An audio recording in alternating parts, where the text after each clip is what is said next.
Good morning, and welcome to the Way of Salvation Christian Church presents the 1 year chronological Bible 365-day reading plan brought to you by Tyndale House Publishers.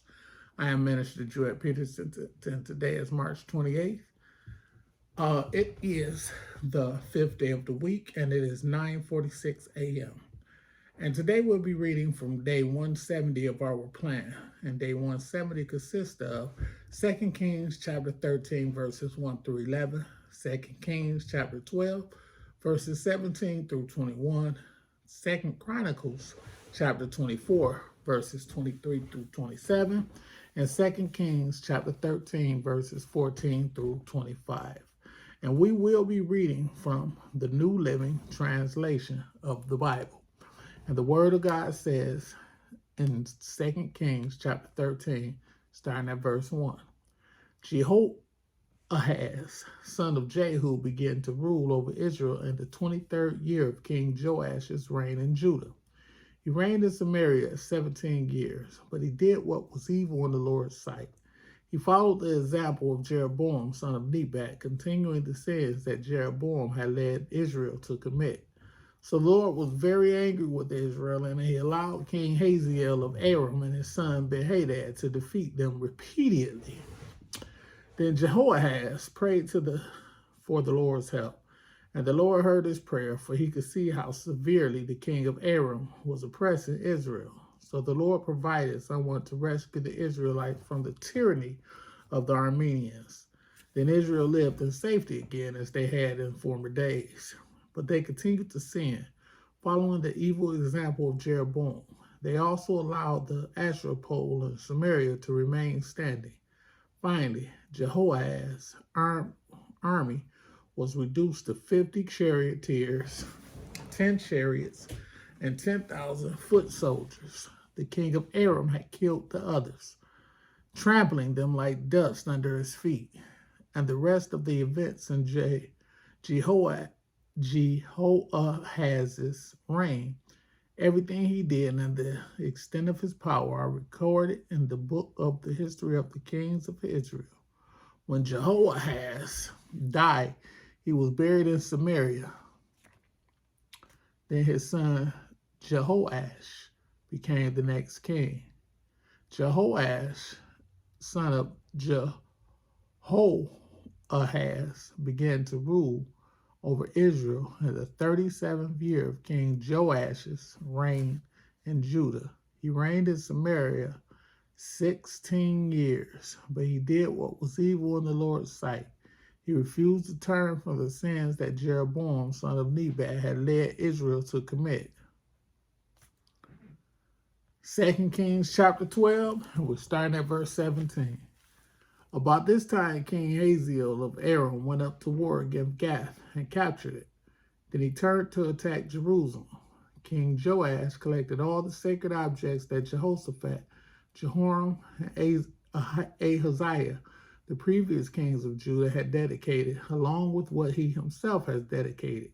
He sent them all to Hazael, along with all the gold and the treasuries of the Lord's temple and the royal palace. So Hazael called off his attack on Jerusalem. The rest of the events in Joash's reign and everything he did are recorded in the book of the history of the kings of Judah. Joash's officers plotted against him and assassinated him at Beth Milo on the road to Silla.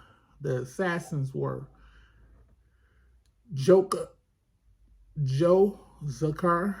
son of Shemeath, and Jehozabad, son of Shomer, both trusted advisors. Joash was buried with his ancestors in the city of David. Then his son Amaziah became the next king. 2 Chronicles chapter 24, and we're starting at verse 23. In the spring of the year, the Aramean army marched against Joash. They invaded Judah and Jerusalem and killed all the leaders of the nation. Then they sent all the plunder back to their king in Damascus. Although the Arameans attacked with only a small army, the Lord had helped them conquer the much larger army of Judah. The people of Judah had abandoned the Lord, the God of their ancestors, so judgment was carried out against Joash. The Armenians withdrew, leaving Joash severely wounded, but his own officials plotted to kill him for murdering the son of Jehoiada the priest. They assassinated him as he lay in his bed. Then he was buried in the city of David, but not in the royal cemetery. The assassins were Joachar, the son of an Ammonite woman named Shemeith, and Jehozabad, the son of a Moabite woman named Shomer. The account of the sons of Joash, the prophecies about him, and the record of his restoration of the temple of God are written in the commentary on the book of the Kings. His son Amaziah became the next king.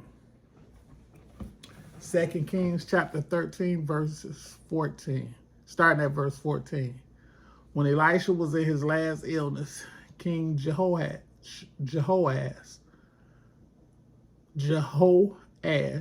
of Israel visited him and wept over him.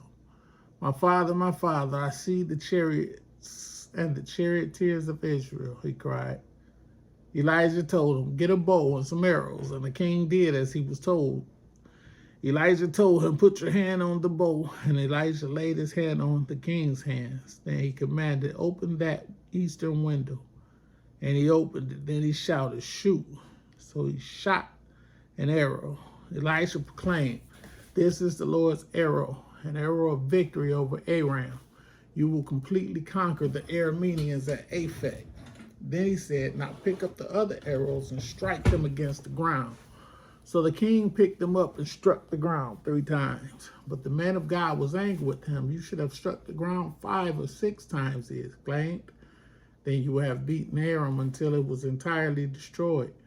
Now you will be victorious only 3 times. Then Elijah died and was buried. Groups of Moabite raiders used to invade the land each spring. Once, when some Israelites were burying a man, they spied a band of these raiders. So they hastily threw the corpse into the tomb of Elisha and fled. But as soon as the body touched Elisha's bones, the dead man revived and jumped to his feet.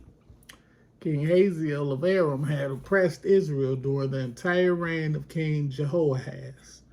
But the Lord was gracious and merciful to the people of Israel, and they were not totally destroyed. He pitied them because of his covenant with Abraham, Isaac, and Jacob. And to this day, he still has not completely destroyed them or banished them from his presence. King Hazael of Aram died, and his son Ben-Hadad became the next king. Then Jehoash, son of Jehoahaz, recaptured from Ben-Hadad, son of Hazael, the towns that had been taken from Jehoash's father, Jehoahaz. Jehoash defended Ben-Hadad on 3 occasions, and he recovered the Israelite towns. May the Lord add a rich and bountiful blessing to the reading, hearing, and doing of his word. Thank you for joining me, and be blessed.